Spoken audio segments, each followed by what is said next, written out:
Martin is in Whitstable and he's texted this question. 20,000 people have illegally crossed the Channel this year already. Will this be the deciding factor when the country votes again in 4 years' time?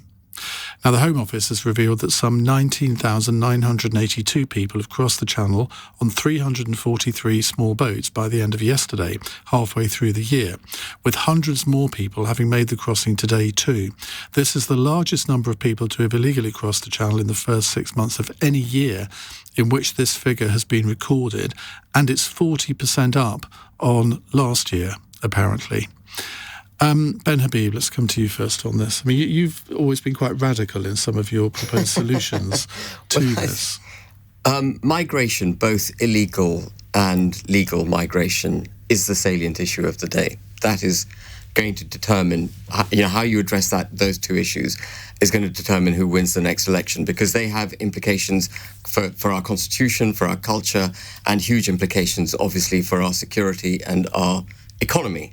And getting the answers right and having holistic, joined up, coherent policies which address both illegal migration and mass migration on a legal basis is going to be the determinant, as I say, at the next election. As far as illegal migration is concerned, this is perhaps the best optical evidence of a failing nation state, a state that simply can't enforce its borders. It wishes to go abroad and have interventions in foreign countries and make the case for intervening in Ukraine and fighting Putin and so on and challenging Iran and etc., but incapable of enforcing its own borders. The basic principle of security for the United Kingdom has been set aside, and as I say, it's the most optically sort of alarming vision of a failing state. We have to stop illegal migration into this country. It has to be stopped for the sake of those trying to come here, but most of all for civil society in the United Kingdom. And the only way to do it, and people find this unpalatable, but the only way to do it is to enforce our borders. Borders are not a theoretical line that define the United Kingdom. They are an absolute must from a constitutional perspective. And the only way ultimately you can enforce your borders is physically. So we must do what the Belgians did, which is develop a capable body of people with all the right equipment, with the right boats, drones, intervening devices and so on, to stop the boats in the Channel and make sure they go back to France. There is no antidote to physical border enforcement. It is the only thing that will work. Yasmin. Oh, maybe we should shoot them. Maybe we can have a new hunting sport, Ben. You have a background, a migration. Let me remind the people listening. Yeah. You're as brown as I am. Though I know you're as brown as me. Yours is artificial. Well, so never forget who you are. Secondly, you've had your day. I'm speaking now. What's my ethnicity got to do with protecting the civil society because that is your heritage. And if there had been so people... you're saying I should let foreigners into this country because I'm... Stop. No, but it's a fundamentally flawed principle on which you're arguing. You can come back when she's made a point. Can you be polite? I was being polite. No, you're not. No, be polite and let me speak. We never hear, it's so convenient, right, to blame those people on boats whom we never see, we never hear. They're not on these programmes. Their stories are never told. And one thing I do agree with Ben, sort of, will you stop behaving like a hooligan and let me speak? They're coming from France. We could try and understand how our overseas interventions have resulted in some of this. A lot, I think somebody told me, a migrant group told me, 68% of the boats are coming from Libya, set off from Libya. Who destroyed the state of Libya, tell me, Gaddafi. And made it into a complete basket case? Who did it? Gaddafi. No. Under him, like him or not, the state functioned. He did not have boats coming into Europe from there. So we go in, like we did with Afghanistan, like we go into Iraq. There's not a single British soldier in Libya. No, the intervention, when they got rid of Gaddafi, nobody planned anything. Cameron was in charge then. They did not think. And the Libyans what you then do is you leave Britain these failed states. Afghanistan is another one, turned away. So don't do those interventions if you don't want consequences. And secondly, at least listen to some of the people on the boat. Not all of them are illegal criminals who are coming here to destroy our borders. I've talked to when Syria was in a bad way, I talked to 3 Syrian mothers who had tiny babies, and I said to them, why did you do this? You know, you knew you could die, the babies would die. And they would said, we have no choice. So at least some of them... They did have a choice. They could have stayed in France. Well, they had family here. That's the thing. So we need actually to use Ben's very polished words, joined up thinking. We need to know where these illegal migration, and like with Albanians, I had no problems. That once we knew they were using the system, I have no problems with sending back the Albanians because there's no reason for them to come here. But, you know, for God's sake, have some compassion for those people who have nowhere to go.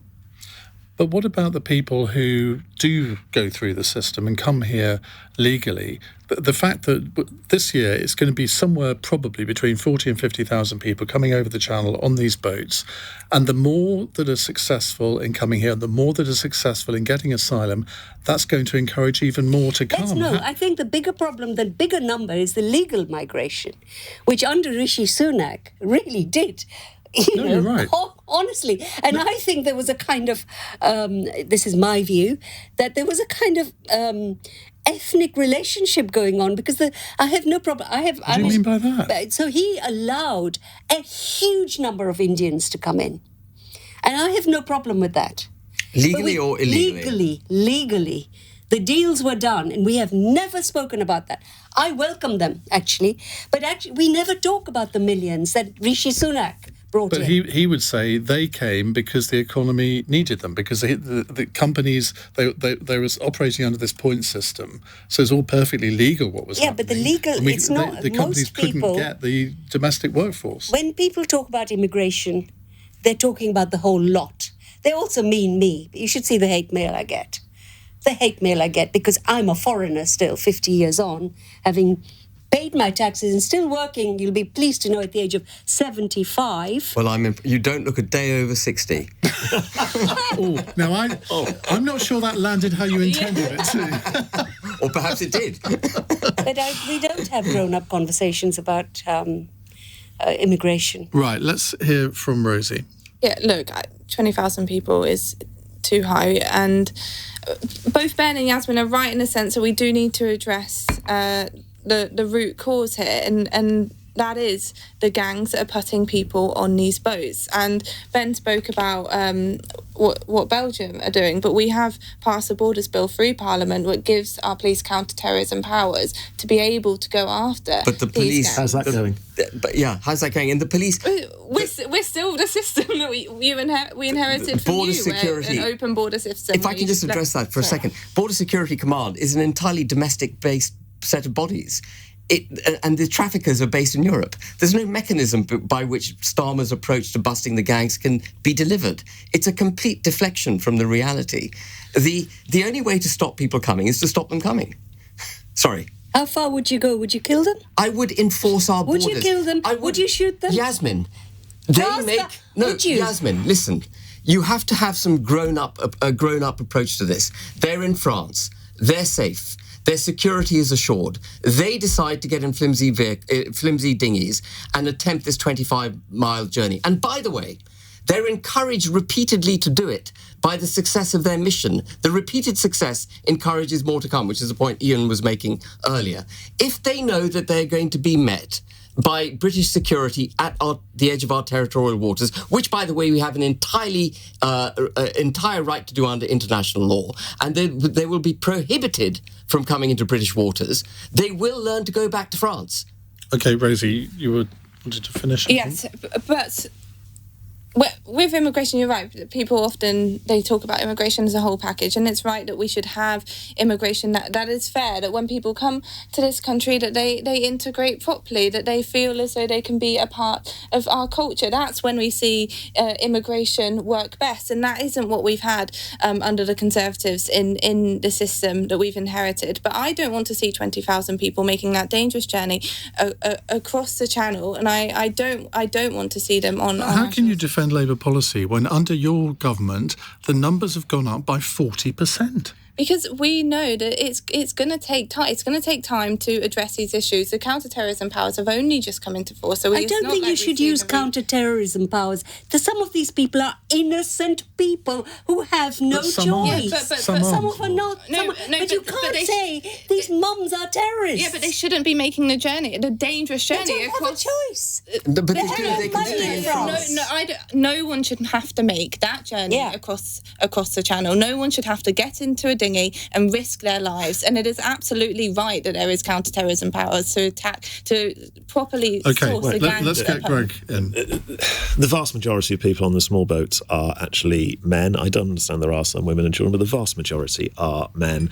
And Starmer came to power, Labour came to power with these grand statements. They were going to smash the gangs. Well, how many gangs have been smashed? Precisely how many people did you send around? With all the U-turns we've had this week, it's a shame none of those U-turns involved a small boat in the channel. And the problem that we've got is that Labour's first act was to remove the only deterrent we did have in terms of the Rwanda numbers went partnership. Up after you announced Rwanda, so it didn't work as a deterrent. Numbers were coming down sharply during our last year in office. I will be the first to admit we were not good enough on solving this problem. Kemi has put her hands up to the fact that we were not good enough in solving this problem. I was a bit rebellious in the last Parliament. I was voting for amendments that Bill Cash and others had put down to try and strengthen the Safety of Rwanda Bill and the Nationality and Borders Bill. But fundamentally, we have to admit that those bills didn't stop the boats, but the numbers were coming down, and as Iain said, since Labour came to office, they are up 40%. Now, numbers this is an area. Down because you called an election in May before summer. They were coming down way before the election was called.